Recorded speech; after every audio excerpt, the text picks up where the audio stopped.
Nossa!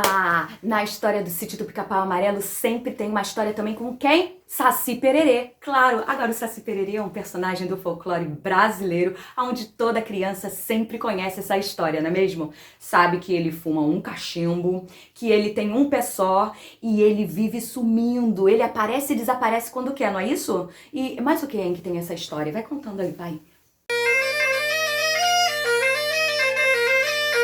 Bem, a tia Anastácia vocês já sabem quem é, né? A tia Anastácia é aquela que faz comida maravilhosa, é o braço direito da Dona Benta. Nossa, inclusive, eu vou contar uma história pra vocês. Vocês sabem que a Dona Benta, ela que era dona do sítio, que recebia nas férias escolares os seus netinhos, que era Narizinho e o Pedrinho, né, que moravam na cidade com a sua mãe, iam lá passar os dias, as suas férias, nas aventuras grandes lá do sítio do Pica-Pau, no sítio da Dona Benta. E a tia Anastácia era muito amiga da Dona Benta, estavam sempre as duas ali, organizando de forma impecável aquele sítio, trazendo união, muita paz, muita alegria. Ah, é justamente isso que eu quero falar sobre a paz. Não é que em 1945 teve uma conferência lá pro lado, fora do Brasil, sabe? E aí teve essa conferência sobre a paz, Prêmio Nobel da Paz, algumas coisas assim. E não é que a tia Anastácia e a Dona Benta foram convidadas para estar lá, para poder conversar, falar sobre o sítio do Pica-Pau Amarelo, falar da importância que elas têm de organizar aquele local e deixar tudo tão organizado e construir uma família tão incrível. Pois é. Então, sabe o que Dona Benta fez? Reuniu toda a família, todo o povo do sítio do Pica-Pau e falou: vamos então a essa conferência, vamos ser homenageados, vamos ganhar um prêmio. Olha que maravilha, gente. Mas, como eu já falei pra vocês, sempre tem uma personagem nessa história que dá o do contra. Quem é quem é? Claro, a Emília. E não é que ela não quis ir pra conferência? Não. Ela disse que, eu vou ficar aqui no sítio, tem muita coisa pra fazer, eu vou ficar por aqui mesmo. E ela ficou.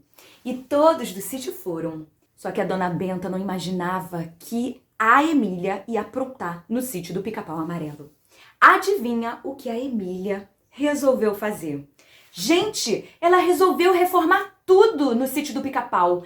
Primeiro, ela ficou pensando sobre a reforma da natureza. Ela escutou uma história em que a Dona Benta contava sobre o Américo Pisca-Pisca.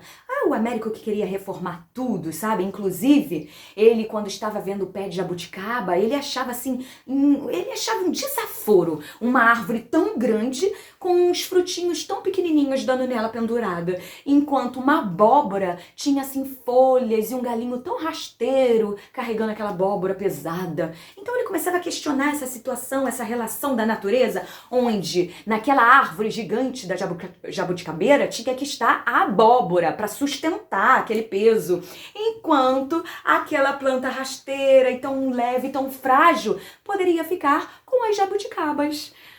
Só que um dia ele estava justamente deitado, justamente pensando nessa história, deitadinho lá na sombra da jabuticaba.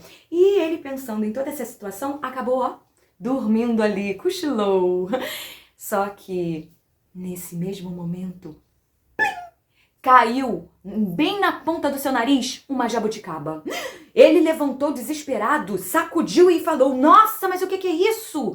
Uma jabuticaba caindo no meu nariz. Ai, que dor! Deu essa dor toda. Imagina se fosse uma abóbora. E foi quando ele pensou: reformar que nada. Mas a Emília não quis saber disso não. Disse que o Américo Pisca-Pisca não quis reformar por medo de transformar. E que ela não tinha medo não, e que tinha mais era que reformar sim. Então, ela começou a querer reformar tudo da natureza. E começou por alguns bichos lá no sítio do Pica-Pau Amarelo. Vocês não vão acreditar.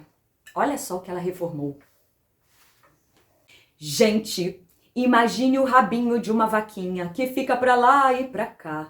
Não é que a Emília implicou com o rabinho da vaca mocha. Ó, ela dizia que o rabinho fica pra lá e pra cá, pra lá e pra cá, pra poder espantar aquelas moscas que ficam bem em cima da vaca. Mas ela disse que não era muito eficiente, porque aquele rabo só ficava assim atrás, sabe? E que as moscas e outros insetos ficavam assim em cima da vaquinha, em outros lados da vaquinha, e que ela entrava em desespero com aquilo, que ela achava muito mais eficiente pegar aquele rabinho da vaca e colocar bem no meio das costas da vaca, que assim ela conseguia fazer um giro assim, olha, de 360 graus e poderia, espantar qualquer bicho que estivesse por lá. E assim, o rabinho da vaquinha ia ser muito mais eficiente. Então, gente, vocês acham isso interessante? Pois é, foi assim que ela deixou a vaca no sítio com a reforma da natureza.